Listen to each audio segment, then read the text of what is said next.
donc, je vais faire un très rapide mot sur la chronologie des événements. Donc, Luigi et Jean-Michel se sont connus il y a un petit moment maintenant, et puis en gros, ils ont été voir le doyen de la faculté de médecine en leur demandant, bon, bah, il faut faire bouger un petit peu les choses au niveau de la fac. Et puis le doyen, en fait, a envoyé Jean-Michel et Luigi nous voir au département de médecine générale parce que, pour lui, en tout cas, c'était, on va dire, la discipline qui avait le plus l'approche globale et peut-être était plus sensibilisée, en tout cas, à ces approches-là. Et donc après, il a fallu aller chercher des financements. Il a fallu réfléchir aux missions que l'on doit assumer, qui sont donc le soin, l'enseignement et la recherche. Et l'acteur qui pouvait nous financer à ce moment-là, c'était les ARS. Et du coup, le projet n'a pu se faire qu'à une condition, qu'on intègre en tout cas ces 3 missions. Donc voilà, on va dire le cours historique. Et puis donc je vais dérouler l'ensemble des diapositives. Alors, j'en ai pas, j'ai répondu. Oui, non, mais j'ai disparu. J'ai pas de lien d'intérêt non plus. Mais voilà, c'était pour déclarer nos liens d'intérêt. Il y a eu quelques bugs en fait, mais tout va bien. Voilà donc la présentation en fait qu'on voulait vous faire, c'était donc justement de montrer comment était organisé le CI3P et quel était l'environnement. Donc le chapeau global, c'est l'université du soin, donc avec cité avec un C parce que c'est l'ancrage dans la cité, et il y a 2 branches qui sont 2 composantes en fait de cette université du soin. Il y a la maison de la médecine et de la culture que Jean-Michel, je pense, développera, et puis il y a le centre d'innovation du partenariat de soins avec les patients et le public, qui est une structure développée au sein du département de médecine générale, qui est donc une structure universitaire. Ça a été reconnu par l'université en tant que tel. Et donc ça nous permet déjà d'avoir un dispositif qui est hybride, avec un versant associatif fort et un versant institutionnel aussi très fort, avec l'ancrage dans l'université et avec la possibilité d'avoir des financements peut-être plus facilement au niveau institutionnel. Je vais peut-être laisser Jean-Michel dire un petit mot sur la Maison de la médecine et de la culture pour expliquer la genèse de cette association et puis le rôle de l'association. Devant le micro. Je ne m'attendais pas. Donc, la Maison de la médecine et de la culture, en fait, c'est une association citoyenne qui a été créée il y a environ 5 ans. C'était suite au constat de...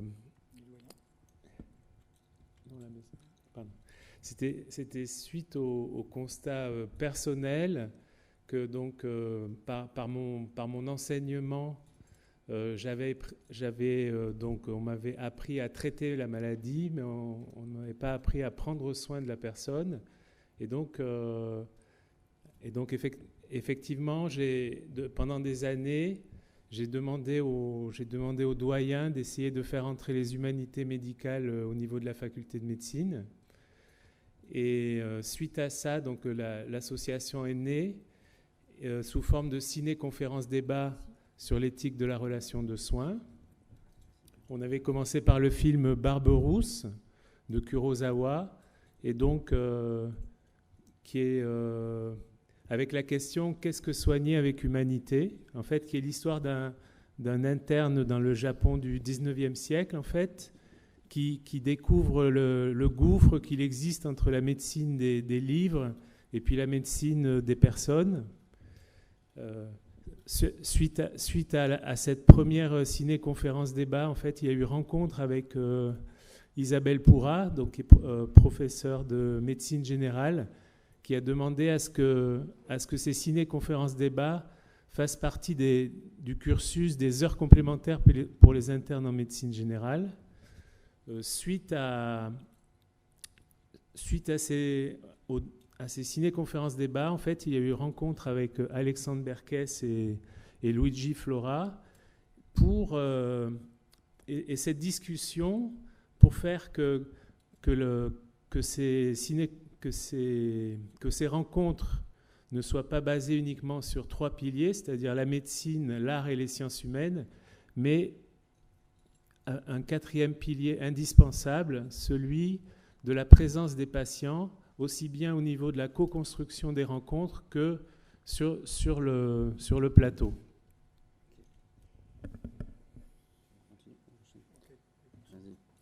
Donc en fait, on a un concept d'université des patients qui est ancré dans la cité, avec la Maison de la médecine et de la culture qui fait œuvre d'éducation citoyenne, on va dire, dans le domaine de la santé, où on questionne les grands enjeux éthiques en fait, qui nous concernent tous.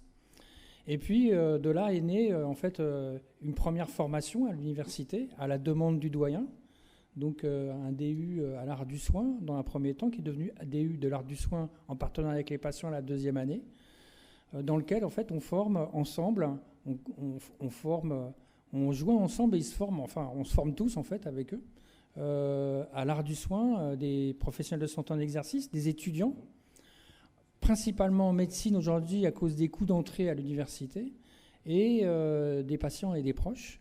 Donc l'avantage, c'est qu'on a des étudiants qui démystifient leur travail parce qu'ils rencontrent des professionnels de santé, et tout ça, en fait, toujours en contact avec des patients et des proches. Et on va avoir, à partir de l'année prochaine, c'est-à-dire pas cette rentrée-là, mais la suivante, une bourse de la ville de Nice pour aider des gens qui n'auraient pas les moyens de rentrer dans cette formation. Et donc, de ça est née, en fait, la possibilité de monter le centre d'innovation du partenariat avec les patients et le public à l'université, qui est composé donc d'une codirection institutionnelle, et je crois que c'est la première en France, hein, avec David Darmon, qui est médecin, et moi qui suis patient. On a un comité, une codirection opérationnelle avec Jean-Michel et moi-même, pour une raison simple, c'est que un directeur de département de médecine générale, ça fait de la médecine générale, donc ça passe pas mal de temps à la clinique, entre autres choses. Et c'est pas que Jean-Michel ne fasse pas de clinique non plus. Hein. Et puis on a, alors je sais pas comment ça se fait, parce que à chaque fois ça n'apparaît pas là, dans la poche centrale, en dessous de la co-direction opérationnelle, c'est le groupe de patients. Et je sais pas pourquoi ça veut pas sortir. Alors, à chaque fois, ça n'apparaît pas dans les... Il y a des résistances. On a un COPIL, donc un comité de pilotage, et puis on a l'esprit d'avoir un comité scientifique, et je vais vous expliquer pourquoi dans une minute. Donc, ce CI3P, pour faire court, on va prendre l'habitude habituelle française qui est de faire des raccourcis avec des acronymes non compréhensibles pour ceux qui ne sont pas initiés. A pour de rôle de former dans la faculté de médecine, mais auprès aussi des instituts de formation paramédicale, de continuer à s'investir dans la cité, et la Maison de la médecine et de la culture est une des formes principales d'investissement dans la cité. On a déposé aussi des projets de recherche en recherche participative dans des quartiers ou dans des environnements qui n'ont pas à ce jour trouvé suite, mais on va continuer. Hein. Moi, je creuse un sillon, je suis signe du taureau, ascendant taureau, du signe chinois du buffle. Donc je lâche pas comme ça. On va commencer à accompagner les maisons de santé aussi, qui vont avoir des patients partenaires, patients ressources, qui vont changer petit à petit la culture, y compris dans les maisons de la santé ou autres lieux d'investissement dans ce qu'on appelle aujourd'hui, dans le langage initié, l'ambulatoire. Et puis, on investit aussi le CHU-GHT, c'est-à-dire les établissements de santé. Alors, pour le moment, pour être honnête, on n'a pas vraiment d'ancrage au niveau de la direction, mais Éric Balès, qui a été avec vous pendant ces 2 jours, depuis 2009 maintenant, hein, intervient dans une consultation avec un médecin et lui-même. Puis après, lui, il fait le lien avec la cité dans le cadre d'activités que mène son association, l'AFA. Tu me corrigeras si je dis des bêtises. Hein. Voilà. Donc, en fait, on a vraiment une approche systémique telle qu'on en a parlé pendant ces 2 jours. Notre comité de pilotage, il est composé du doyen, de David Darmon, qui est directeur du département d'enseignement de recherche et de médecine générale, de moi-même, de Jean-Michel Benatar, fondateur de la MMC et qui est coordinateur pédagogique du DU et qui est médecin de ville, Véronique Anluni, qui est la vice-doyenne en responsabilité de la pédagogie, Jean-Paul Fournier. En tout cas, ils sont invités à venir à chaque réunion. Un enseignant de SHF, enfin plusieurs enseignants de SHF. Hein. Il y a Arnaud Alloy, qui est anthropologue, qui est dans le laboratoire du LabCause, dont j'ai parlé tout à l'heure, qui veut faire une journée d'études sur les patients chercheurs. d'Alain Percival, qui est psychologue, dont on a entendu parler à plusieurs reprises pendant le colloque, et qui enseigne aussi bien au CHU que dans la faculté de médecine. D'Isabelle Pourrat, dont on a parlé aussi, qui est l'ancienne responsable en fait, du département de médecine générale. De Jean-Michel Bétard, j'ai mis 2 fois, il mérite. De Richard de Serme, qui est un membre de la MMC en tant que citoyen, qui est intégré dans l'équipe. D'Éric Balès, donc, qui est le patient expert dont j'ai parlé tout à l'heure, et d'étudiants délégués qui ont été diplômés du DU Art du Soin.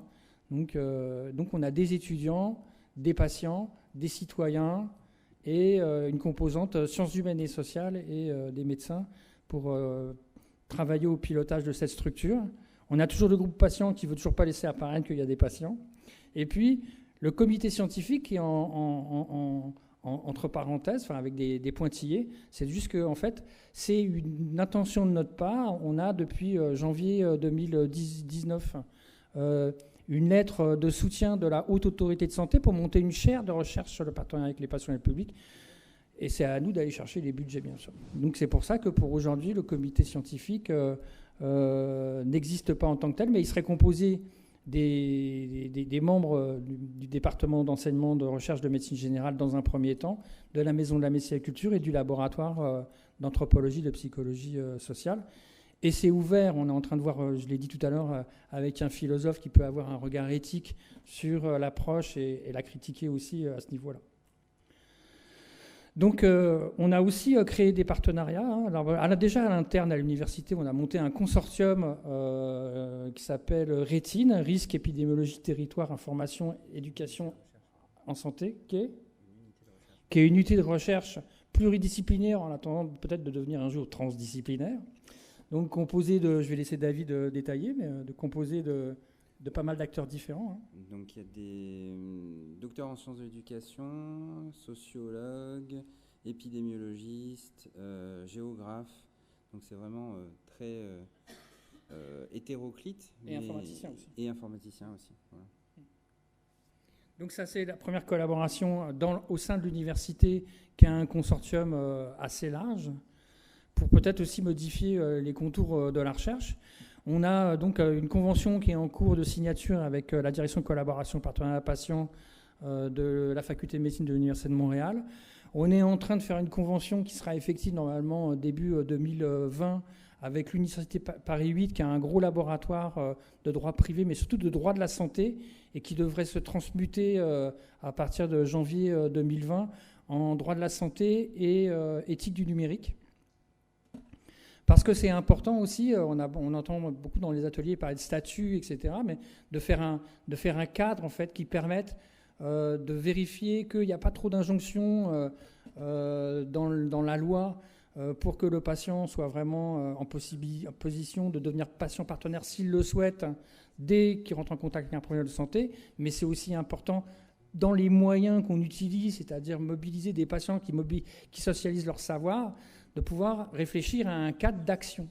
Et moi, dans le cadre d'une thèse, j'avais déjà émis plein de pistes, mais pas en tant que juriste. Donc là, on a une somme d'étudiants qui vont faire des masters et des thèses sur le sujet pour essayer de cadrer, parce que ça fait quand même trop longtemps qu'on parle de ces patients sans jamais essayer d'aller chercher dans cette direction. Et puis, on a donc la lettre de soutien de la Haute Autorité de Santé pour la chaire, je vous l'ai dit, et on a des financements aujourd'hui de l'ARS Provence-Côte d'Azur, de l'Agence nationale de la recherche, mais qui n'est pas vraiment sur la pédagogie, qui est vraiment sur l'utilisation par des patients d'applications digitales. On a un budget qui est en train d'être décidé là, avec le ministère de l'Enseignement supérieur et de la Recherche, principalement pour faire de la recherche sur les formations dont a parlé Jean-Paul Fournier tout à l'heure. Et puis, je l'ai dit aussi, on a une petite bourse à partir de l'année prochaine pour aider des patients et des proches à s'inscrire au DU Art du Soin ou voir pour l'instant, c'est le DU Art du Soin, donc je ne vais pas m'étendre. Voilà. Donc, le modèle relationnel, on en a parlé, je ne vais pas m'arrêter dessus. Ça non plus, je ne vais pas m'arrêter dessus parce qu'on l'a déjà vu, je crois. Juste revenir sur en fait, le fait que vraiment on s'appuie, méthodologiquement sur l'expertise qui a été construite à Montréal à partir de travaux, là, pour le coup, que j'avais travaillé, que j'avais débuté moi en France, hein, parce que souvent on me dit ça va pas être possible de faire ça en France, sauf que globalement, la majorité des patients d'où sont sortis en fait ces compétences et ce référentiel de compétences, ce sont des patients français. Il y avait aussi des patients canadiens, mais majoritairement c'était des patients français. Donc, et puis ça m'a permis de voir à l'international que il n'y avait pas trop de variants entre les pays à ce niveau-là. Donc il y a, je vous rappelle, 5 compétences, et c'est à partir de ces compétences-là qu'on recrute nos patients partenaires, hein, qui sont se connaître dans la vie avec la maladie, mobiliser ses savoirs expérientiels, développer de la résilience, redonner un sens à sa vie au travers de ses expériences, élaborer son projet de vie et l'adapter au changement. C'est globalement ce que font tous les patients selon une amplitude différente. Là, on va aller chercher ceux qui sont capables d'utiliser ça et de sociabiliser leur savoir, grâce à une porte d'entrée qui est en fait faire preuve d'altruisme. Mais nombre de patients, dans de bonnes conditions, ont besoin de transmettre à partir de leur expérience, se raconter pédagogiquement, communiquer, être réflexif et transmettre, être à l'écoute. Ça, c'est la base sur laquelle on recrute les patients au centre d'innovation. Et c'est la base sur laquelle on recrute les patients à l'Université de Montréal. Et puis après, pour les agencements transformationnels, on a 5 autres compétences que je ne vais pas vous exposer là, mais ça sert vraiment à agir à un niveau transformationnel à travers la capacité à faire des analyses complexes de situation. Voilà les formations qui sont à l'heure actuelle dans lesquelles on est investi. Hein. Donc on est investi à la Clinique du Galet, ça vous a été présenté hier en cursus initial. On intervient depuis cette année dans le DU Simulation et Pédagogie, donc auprès de professionnels de santé, donc en partenariat avec le patient, c'est-à-dire avec moi-même, où on explique un peu la graduation qui est possible de mobiliser en termes de type de patient au fur et à mesure des études de sciences de la santé. On a le DU, donc, dans lequel les étudiants peuvent rentrer dès le début et tout au long de leur formation, hein, et puis qui est une session optionnelle. On a un séminaire ouvert qui a vécu deux expériences et qui va être relancé l'année prochaine, un séminaire international autour de la médecine narrative, mais en fait c'est inspiré de la médecine narrative, parce que la médecine narrative c'est normalement réservé aux professionnels de santé, alors que là on intègre les citoyens, les proches, les patients. Et puis on a les ciné rencontres débats grâce à l'action de la Maison de la médecine et de la culture. Et d'ailleurs, le séminaire international de médecine narrative, c'est vraiment une coordination entre la Maison de la médecine et de la culture et la faculté de médecine, parce que la faculté de médecine nous donne l'endroit, nous donne l'appui logistique, et c'est la Maison de la médecine et de la culture qui anime l'entièreté de cette action, avec des professeurs internationaux qui viennent. L'année dernière, on a eu, donc ça fait 2 ans qu'on a Maria Cabral, hein, qui vient de l'Université de Lisbonne, qui a une action sur la faculté de médecine à Lisbonne. Et puis, on a fait un travail qui n'a pas pu avoir lieu au final, mais il devait y avoir aussi Marie-France Mamzer de la faculté de médecine de Paris-Descartes qui anime des formations en éthique. Dans toutes ces formations, on a de la présence de patients, et dans la majorité de ces formations, on a des enseignants de sciences humaines et sociales. Voilà un petit peu le programme, je ne vais pas le détailler de l'année prochaine. Vous voyez qu'en fait, on va vraiment s'investir graduellement dans toutes les années de formation. Et puis, nos projets, l'équipe est constituée de médecins et de patients, elle recrute actuellement des patients. Elle investit toutes les années de formation en médecine, et pour cela entre dans les discussions d'ingénierie de formation qui sont et vont être conçues sous forme de formation-recherche. Elle va continuer d'investir la formation continue en sciences de la santé. Elle commence l'accompagnement de milieux de soins tant en ville que dans les établissements de santé volontaires, et elle tente ainsi d'ajuster les représentations et comportements des lieux de stage des étudiants. Elle œuvre à la mise en place des conditions permettant le lancement d'une chaire de recherche soutenue par la Haute Autorité de Santé, et elle initie un laboratoire de droit de la santé dans le cadre d'une convention en cours de finalisation des recherches sur le cadre légal autour des droits des patients pour leurs propres soins, et un autre axe sur le statut du patient socialisant les savoirs dans une mission d'intérêt général. Et je remercie vraiment l'équipe de Liège de nous avoir amené une communication sur cette réflexion à ce niveau-là. C'était pas prémédité, mais c'était bien joué. Voilà. En conclusion, je dirais que une vision associée à une assise conceptuelle enrichie d'une méthodologie et d'une organisation dédiée. Et j'appuie là-dessus. On a intervenu la semaine dernière sur l'importance d'une organisation dédiée. Et en fait, c'était comme si on avait... c'est comme s'il y avait eu un grand déni collectif. C'est-à-dire personne n'a relevé cette idée. Alors que si jamais on veut vraiment faire avancer les choses, on a vraiment besoin d'une équipe dédiée pour pouvoir faire ce travail. Ce sont des facteurs de réussite et d'une intégration durable des patients dans des objectifs d'intérêt généraux pour leurs pairs et le système de santé dans toutes ses strates. Selon l'approche ici choisie, la mobilisation des patients a pour but de sensibiliser au fait que chaque patient peut devenir un partenaire de soins s'il le souhaite. Donc il faudrait aussi qu'il y ait un professionnel, et c'est pour ça qu'on s'inscrit dans la formation, qui puisse être partenaire pour que le patient puisse le devenir, parce que le partenariat, ça veut dire qu'au moins il y a 2 partenaires. Et comme chaque professionnel de santé pourrait s'investir si le patient, en socialisant ses savoirs, est un partenaire du système de santé. Le fil narratif est un précieux moyen pour proposer différentes formes de séquences pédagogiques. On s'appuie énormément sur le récit du patient, le récit du professionnel de santé, le récit de la relation qui a questionné ou qui a été facteur de réussite ou qui avait été facteur de blocage dans le cadre du développement réflexif tant des étudiants que des patients et des proches qui s'investissent avec nous. La spécificité du modèle niçois, inspiré du modèle de Montréal, réside dans le fait que les patients ont déjà acquis les compétences au cours de la vie avec la maladie. Les formations se résument donc à permettre aux patients recrutés pour ces savoirs de cerner l'environnement dans lequel il mobilisera ses compétences. Moi, j'appellerais plutôt ça des séances d'information que de formation, quand on va immerger un patient, parce qu'on l'a recruté pour ses compétences.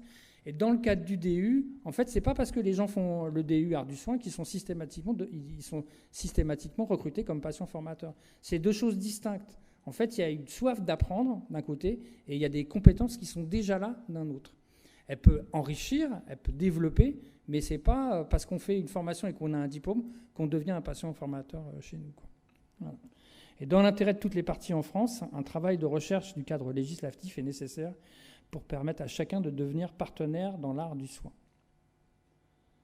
Bon, j'ai été un peu long et rapide, mais l'homme a pu voler à partir du jour où il a découvert les lois de la gravitation. Il ne s'est pas pour autant libéré d'elles, mais il a pu les utiliser à son avantage. Et c'est un de mes objectifs à vous transmettre et à communiquer et à faire avec vous si possible. Je vous remercie.